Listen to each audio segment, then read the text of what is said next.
ನಾನು ತಪ್ಪು ಮಾಡಿಲ್ಲ ಮಾಡಿಲ್ಲ ಮಾಡಿಲ್ಲ ಇದನ್ನ ರೇವಣ್ಣ ಅವರು ಪಬ್ಲಿಕ್ ಟಿವಿ ಜೊತೆಗೆ ಮಾತನಾಡಬೇಕಾದ್ರೆ ಹೇಳಿದ್ದಾರೆ. ಸಚಿವ ರೇವಣ್ಣ ಅವರ ಹೇಳಿಕೆ ಸತ್ಯ ಗೊತ್ತಾಗಲಿದೆ ಕಾಯಿರಿ ಅಂತ ರೇವಣ್ಣ ಅವರು ಆಡಿರುವಂತಹ ಮಾತು.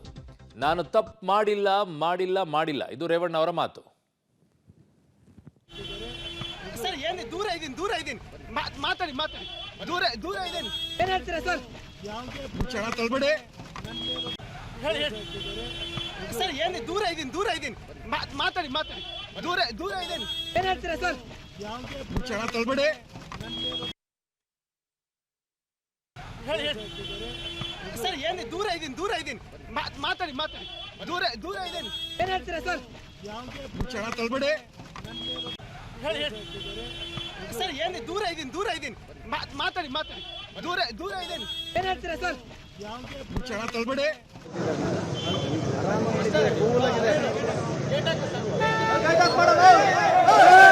ಇದು ನೇರ ದೃಶ್ಯಾವಳಿಗಳನ್ನ ತೋರಿಸ್ತಾ ಇದೀವಿ. ಈಗ ಕೋರಮಂಗಲದ ನ್ಯಾಯಾಧೀಶರ ನಿವಾಸಕ್ಕೆ ಈಗ ಎಚ್ ಡಿ ರೇವಣ್ಣ ಮಾಜಿ ಶಾಸಕರು ಮಾಜಿ ಸಚಿವರನ್ನು ಶಾಸಕರಾಗಿರುವಂತಹ ಎಚ್ ಡಿ ರೇವಣ್ಣ ಅವರನ್ನ ಈಗ ನ್ಯಾಯಾಧೀಶರ ಮುಂದೆ ಹಾಜರು ಪಡಿಸೋಕೆ ಈಗ SIT ತಂಡ ಕರೆದುಕೊಂಡು ಬಂದಿದೆ. ಅದು ತಲುಪಿದೆ ಈಗಾಗಲೇ ಕೋರಮಂಗಲದಲ್ಲಿ, ಬೆಂಗಳೂರಿನ ಕೋರಮಂಗಲದಲ್ಲಿ ನ್ಯಾಯಾಧೀಶರ ನಿವಾಸದ ಕಡೆಗೆ ಕರ್ಕೊಂಡು ಹೋಗಿದ್ದಾರೆ. ಇವತ್ತು ಭಾನುವಾರ ಆಗಿರೋದ್ರಿಂದ ಅವರ ನಿವಾಸಕ್ಕೆ ಕರೆದುಕೊಂಡು ಹೋಗ್ತಾ ಇದ್ದಾರೆ.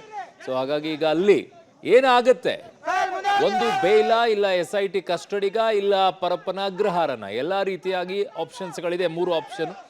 ಬಟ್ ಸಾಮಾನ್ಯವಾಗಿ ಬೇಲ್ ಸಿಗೋದು ಕಡಿಮೆ ಈ ಪ್ರಕರಣದಲ್ಲಿ. ನಿನ್ನೆ ನಿರೀಕ್ಷಣಾ ಜಾಮೀನಿಗೆ ಸಲ್ಲಿಸಿದ್ರು, ಅದು ವರ್ಜೆ ಆಗಿತ್ತು. ಈಗ ಒಂದು ಕಡೆಗೆ ಅವರಿಗೆ ಅವಕಾಶ ಇರೋದು ಒಂದು ನ್ಯಾಯಾಂಗ ಬಂಧನ ಹೋಗ್ಬೋದು, ಇಲ್ಲ SITಗೆ ಹೋಗ್ತಾರೆ. ನ್ಯಾಯಾಧೀಶರು ಯಾವುದು ಕೊಡ್ತಾರೆ ಅನ್ನುವಂಥದ್ದನ್ನ ನೋಡಬೇಕಾಗಿದೆ. SIT ಕೂಡ ಈಗ ಕಸ್ಟಡಿಗೆ ಕೇಳುವಂತ ಸಾಧ್ಯತೆ ಇದೆ ಹೆಚ್ಚಿನ ವಿಚಾರಣೆಗೋಸ್ಕರ. ಕಾರಣ ನಿನ್ನೆಯಷ್ಟೇ ಕಿಡ್ನಾಪ್ ಆದಂತಹ ಮಹಿಳೆ ಸಿಕ್ಕಿದ್ರು, ಕಿಡ್ನಾಪ್ ಆಗಿದ್ದಾರೆ ಅನ್ನುವಂಥ ಆರೋಪ ಏನಿದೆ, ಆ ಮಹಿಳೆ ಸಿಕ್ಕಿದ್ರು. ಸೊ ಹಾಗಾಗಿ ಆ ಮಹಿಳೆಯ ಹೆಚ್ಚಿನ ವಿಚಾರಣೆಯನ್ನ ಮಾಡಿದ್ದಾರೆ.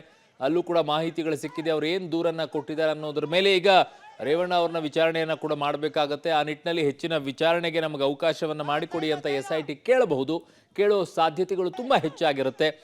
ಹಾಗಾಗಿ ಈಗ ನ್ಯಾಯಾಧೀಶರು ಹೆಚ್ಚಿನ ವಿಚಾರಣೆಗೆ SITಗೆ ಒಪ್ಪಿಸ್ತಾರ ಕಸ್ಟಡಿಗೆ, ಇಲ್ಲ ನ್ಯಾಯಾಂಗ ಬಂಧನಕ್ಕೆ ನೀಡ್ತಾರ ಅಂತಂದ್ರೆ ಪರಪ್ಪನ ಅಗ್ರಹಾರಕ್ಕೆ ಹೋಗ್ಬೇಕಾದಂತಹ ಪರಿಸ್ಥಿತಿ ಈಗ ಬರುತ್ತೆ. ಜೈಲೇ ಗತಿಯ ಅಥವಾ ಬೇಲ್ ಸಿಗುತ್ತಾ, ಇಲ್ಲ ಕಸ್ಟಡಿಗೆ SIT ಕಸ್ಟಡಿಗೆ ಹೋಗ್ತಾರ ವಿಚಾರಣೆಗೆ ಅಂತ ಹೇಳಿ ಗೊತ್ತಿಲ್ಲ. ಈಗ ಎಲ್ಲ ಸಾಧ್ಯತೆಗಳು ಕೂಡ ತಳ್ಳಿ ಹಾಕೋ ಇಲ್ಲ, 3ರಲ್ಲಿ ಯಾವುದಾದ್ರೂ ಒಂದು ಆಗಬೇಕು. ಒಂದು ಬೇಲು, ಇಲ್ಲ ನ್ಯಾಯಾಂಗ ಬಂಧನ, ಇಲ್ಲ ಪೊಲೀಸ್ ಕಸ್ಟಡಿಗೆ, SIT ಕಸ್ಟಡಿಗೆ ಹೋಗ್ಬೇಕಾಗತ್ತೆ. ಈಗ ಬೆಂಗಳೂರಿನ ಕೋರಮಂಗಲದ ನ್ಯಾಯಾಧೀಶರ ನಿವಾಸವನ್ನ ತಲುಪಿಯಾಗಿದೆ. ಇದು ನೇರ ದೃಶ್ಯಾವಳಿಗಳನ್ನ ನೋಡ್ತಾ ಇದ್ರೆ ಎಚ್ ಡಿ ರೇವಣ್ಣ ಅವರನ್ನ ಈಗ ತಲುಪಿದ ನಂತರ ನ್ಯಾಯಾಧೀಶರ ನಿವಾಸಕ್ಕೆ ಕರೆದುಕೊಂಡು ಹೋಗ್ತಾ ಇರುವಂತಹ ದೃಶ್ಯಗಳು ಭಾರಿ ಕುತೂಹಲವನ್ನ ಕೆರಳಿಸಿರುವಂತಹ ಈ ಪ್ರಕರಣ. ಅಷ್ಟೇ ರಾಜ್ಯವೇ ತಲೆ ತಗ್ಗಿಸಬೇಕಾಗಿರುವಂತಹ ಈ ಪ್ರಕರಣ, ಈ ಆರೋಪಗಳು ಇನ್ನೂ ಸಾಬೀತಾಗಿಲ್ಲ. ಆದರೆ ಈ ಆರೋಪಗಳು ಕೇಳಿ ಬರ್ತಾ ಇದ್ದಂತೆ ಇಡೀ ರಾಜ್ಯ ಒಂದು ರೀತಿಯಾಗಿ ಚರ್ಚೆಗೆ ಎಡೆ ಮಾಡಿಕೊಟ್ಟಂತಹ ಪ್ರಕರಣ ಇದು. ಒಂದು ಕಡೆಗೆ ಲೈಂಗಿಕ ದೌರ್ಜನ್ಯ, ಇನ್ನೊಂದು ಕಡೆಗೆ ಅತ್ಯಾಚಾರ ಪ್ರಕರಣ, ಮಗದೊಂದು ಕಡೆಗೆ ಕಿಡ್ನ್ಯಾಪ್ ಪ್ರಕರಣ. ಸೊ ಹಾಗಾಗಿ ಅಪಹರಣ ಪ್ರಕರಣ ಏನಿದೆ ಇದು ಭಾರಿ ಸದ್ದು ಮಾಡ್ತಾ ಇದ್ದಿದ್ದು. ಆ ಮಹಿಳೆ ಎಲ್ಲಿದ್ದಾರೆ ಅನ್ನುವಂಥ ಹುಡುಕುವಂತ ಕೆಲಸವನ್ನ ಮಾಡ್ತಾ ಇದ್ದಿದ್ದು. ಫೈನಲಿ ನಿನ್ನೆ ಸಿಕ್ಕಾಕೊಂಡ್ರು. ಅದಾದ ನಂತರ ರೇವಣ್ಣ ಅವರು ನಿರೀಕ್ಷಣಾ ಜಾಮೀನಿಗೆ ಅರ್ಜಿನ ಸಲ್ಲಿಸಿದ್ರು. ನಿರೀಕ್ಷಣಾ ಜಾಮೀನು ಅರ್ಜಿ ವಜಾ ಆಯಿತು. ಅದಾದ ನಂತರ ಮಹಿಳೆಯೂ ಕೂಡ ಸಿಕ್ಕರು. ಎರಡು ಎಟ್ ಎ ಟೈಮ್ ಒಂದು ರೀತಿಯಾಗಿ ಈಗ ರೇವಣ್ಣ ಅವರಿಗೆ ಏಕಕಾಲದಲ್ಲೇನೆ ಬಂದು ನಿಂತ್ಕೊಂಡಿದೆ. ಈಗ ನ್ಯಾಯಾಧೀಶರ ಮುಂದೆ ಹಾಜರುಪಡಿಸ್ತಾ ಇದ್ದಾರೆ. ಹಾಜರುಪಡಿಸಿದ ನಂತರ ಈಗ ನ್ಯಾಯಾಂಗ ಬಂಧನಕ್ಕೆ ಕೊಡ್ತಾರಾ, ಕಸ್ಟಡಿಗೆ ಕೊಡ್ತಾರಾ, ಇಲ್ಲ ಬೇಲ್ ಕೊಡ್ತಾರಾ ಗೊತ್ತಿಲ್ಲ. ಈಗ ಅವರ ವಕೀಲರು ಕೂಡ ಅಲ್ಲೇ ಇರ್ತಾರೆ, SIT ಕೂಡ ಅಲ್ಲೇ ಕೇಳಿಕೊಳ್ಳುತ್ತೆ ನಮಗೆ ಹೆಚ್ಚಿನ ವಿಚಾರಣೆಗೆ ಅವಕಾಶವನ್ನು ಮಾಡಿಕೊಡಬೇಕು ಅಂತ ಹೇಳಿ. ಆ ನಿಟ್ಟಿನಲ್ಲಿ ಈಗ ನ್ಯಾಯಾಧೀಶರ ಮುಂದೆ ಇಡುವಂತಹ ಅಂಶಗಳ ಆಧಾರದ ಮೇಲೆ ನ್ಯಾಯಾಧೀಶರು ಯಾವುದನ್ನ ತೀರ್ಮಾನವನ್ನ ಕೊಡ್ತಾರೆ ಅನ್ನುವಂಥದ್ದನ್ನ ನೋಡಬೇಕಾಗಿದೆ. ಸದ್ಯಕ್ಕಂತೂ ಬೆಂಗಳೂರಿನ ಕೋರಮಂಗಲದ ನಿವಾಸದ ನೇರ ದೃಶ್ಯಾವಳಿಗಳನ್ನು ನಿಮಗೆ ತೋರಿಸ್ತಾ ಇದ್ದೀವಿ.